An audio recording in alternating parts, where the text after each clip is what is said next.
Hello Year 9, welcome to the Revision Podcast, a very brief one here. You need to know about China, and you need to know about the oceans. Okay, so China, fourth biggest country, only Russia, USA and Canada are bigger. China is mainly flat land in the east, and not quite mountainous in the west.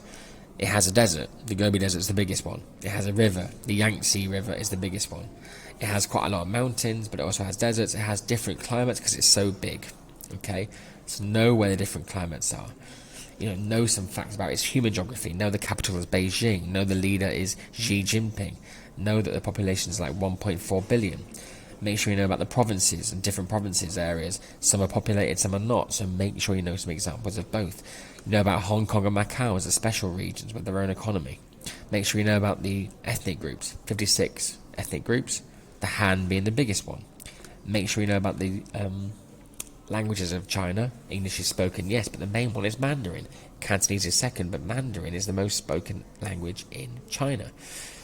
Make sure you know a little bit more detail about China's economy and natural resources. So what resources has it got? Oil, for example, hydropower, arable land, forests, but also know about its economy.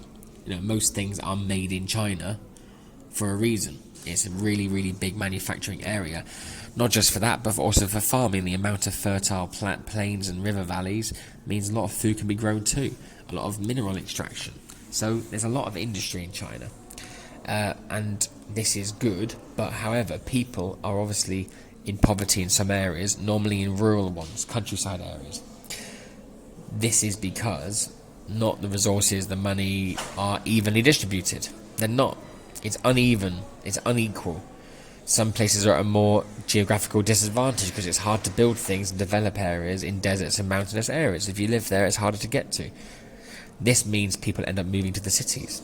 Now, when more people move to towns and cities, that's called urbanization, and you have things called migrant workers, people called migrant workers. A migrant worker is someone who works and migrates to get a job. So they migrate from one place to another to get a job. Now, this can cause overpopulation, this can cause overcrowding, this can mean that doctors and schools and shops and restaurants and transport can get maybe overrun, and some people can therefore be without a job, for example. Rural to urban migration can actually mean that these people who've come from a rural area leave their farmland countryside area, and then therefore that farmland area hasn't got many people in it, hasn't got many people who have qualifications and stuff.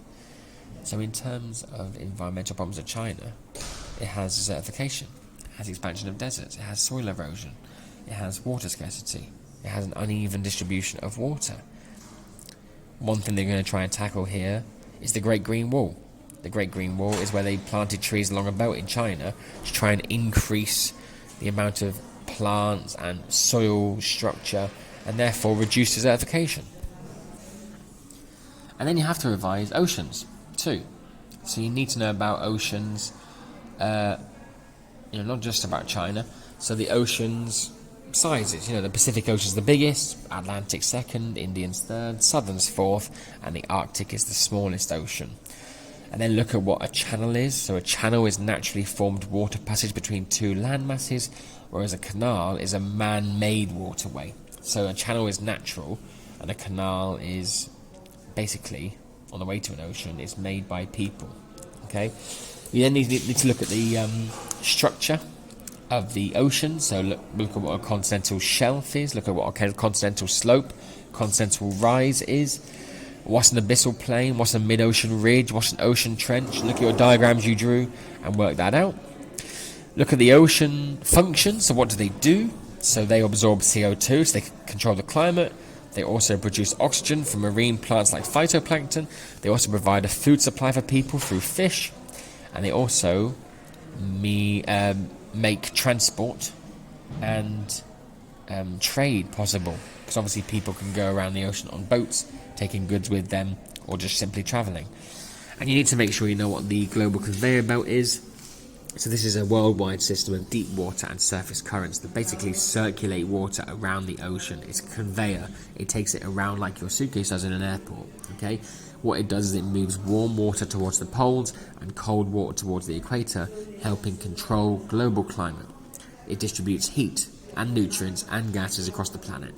Okay, the ocean is very useful for us. It is used for fishing and it is used for leisure, but it's also used for transport, also used for trade, also used for energy when you get oil out of the ocean, also used for mining minerals like salt, sand and metals, and it's also used for waste disposal.